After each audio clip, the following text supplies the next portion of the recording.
Hello everyone, this is doctor Mansi from Bharat homeopathy. आज मैं आप लोगों के साथ बात करने वाली हूँ यूरिक एसिड के बारे में। बहुत बार होता है कि हमारी बॉडी में यूरिक एसिड बढ़ जाता है। अब यूरिक एसिड अगर हमारे ब्लड में बढ़ रहा है तो उससे बहुत सारी चीज़ें हमें हो सकती हैं, लेकिन जो सबसे ज़्यादा कॉमन और सबसे ज़्यादा दिक्कत देने वाली चीज़ें होती हैं वो होती है किडनी स्टोन और गाउट। किडनी स्टोन्स बन जाते हैं। अगर आपकी ब्लड में बहुत ज़्यादा यूरिक एसिड हो जाता है तो वो किडनी में जमा होने लगता है।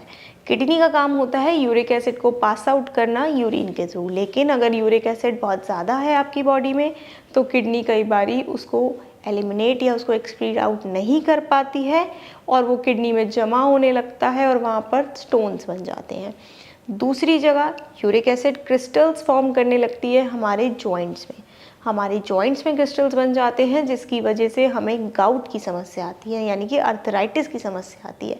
हमारे जॉइंट्स पेनफुल होने लगते हैं, हमारे जॉइंट्स में स्वेलिंग आने लगती है, हमें चलने में तकलीफ़ होने लगती है और धीरे धीरे हमारी समस्या बहुत ज़्यादा बढ़ने लगती है, क्योंकि यूरिक एसिड हमारे जॉइंट्स में क्रिस्टल्स जमा कर देता है और हमारे जॉइंट्स बहुत ज़्यादा तकलीफ़ में आ जाते हैं। मैं आपको बताती हूँ आपको यूरिक एसिड कैसे बढ़ जाता है।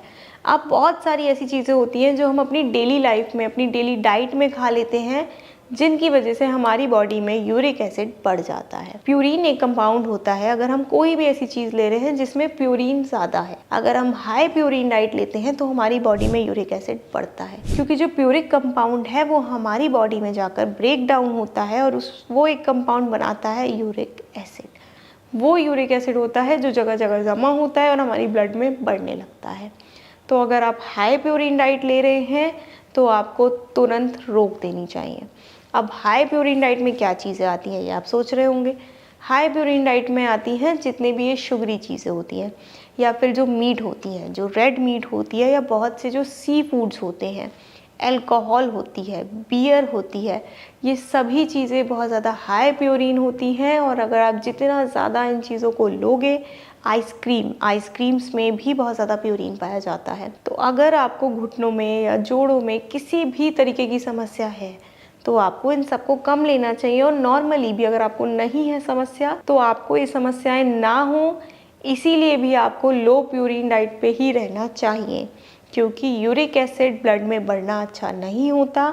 वो किडनी स्टोन्स भी बना सकता है और आपके जॉइंट्स में गाउट की समस्या भी पैदा कर सकता है। अब ये तो हो गई कि आपने हाई प्यूरिन डाइट जान ली कि क्या होता है, आपको वो चीज़ें अवॉइड करनी है।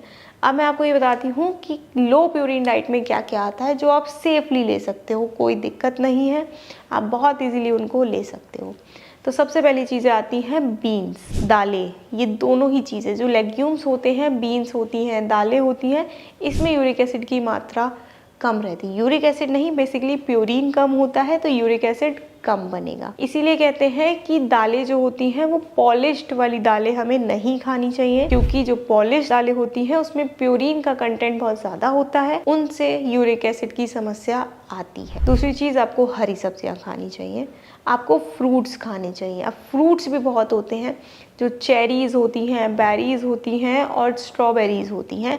ये बहुत अच्छे फ्रूट्स होते हैं अगर आपका यूरिक एसिड बढ़ा हुआ है, या फिर अगर आपको यूरिक एसिड नहीं बढ़ाना है तो ये फ्रूट्स बहुत अच्छे होते हैं। बाकी आप और भी सारे फ्रूट्स खाइए, अपनी डाइट में इंक्लूड करिए, वो हाई प्यूरिन नहीं होते। एप्पल हो गया, बनाना हो गया, एप्रिकॉट हो गया, ये सब आप खा सकते हैं। हम बात करें नट्स की तो नट्स भी आपको लेने चाहिए। बादाम हो गए, अखरोट हो गए, अंजीर हो गई, सब आपको खानी चाहिए। ये भी लो प्यूरिन डाइट में ही आती हैं। Dairy products, low fat dairy products जो होते हैं वो भी लो प्यूरिन डाइट होती है, वो भी आपका यूरिक एसिड नहीं बढ़ाते। दही हो गया, लस्सी हो गई, ये चीज़ें भी आप बेफिक्र होकर खा सकते हैं। इसके अलावा पानी का ध्यान रखना है। पानी आपको भरपूर मात्रा में लेना है, क्योंकि किडनी पानी की ही मदद से आपके यूरिक एसिड को आपके यूरिन के थ्रू पास आउट करवाती है। अगर आपकी बॉडी में यूरिक एसिड की मात्रा बढ़ गई है तो कैफ़ीन यानी कि कॉफ़ी से भी आपकी यूरिक एसिड की मात्रा कम होती है, तो आप कॉफ़ी का भी सेवन कर सकते हैं।